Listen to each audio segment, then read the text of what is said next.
Ποτέ δύο παιδιά σου χτυπήσουν την πόρτα, μην τα αφήσεις να μπουν. Όσοι το έκαναν, δεν ήταν ποτέ ξανά οι ίδιοι. Είναι βράδυ και κάθεσαι στο σαλόνι. Ακούς ένα αργό, επίμονο χτύπημα στην πόρτα.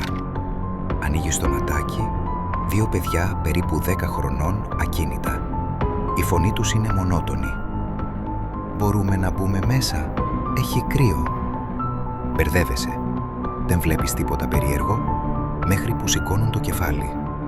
Τα μάτια τους είναι εντελώς μαύρα, χωρίς λευκό, χωρίς κόρη. Ο αέρας γίνεται βαρύς, σαν να σου κλείνει το στήθος. Κάθε ήχος στο σπίτι σταματά, σαν ο χρόνος να παγώνει γύρω σου. Και τότε, οι πόρτες του σπιτιού αρχίζουν να ξεκλειδώνουν μόνες τους. Τα παιδιά χαμογελούν. «Σου είπαμε, πρέπει να μπούμε»,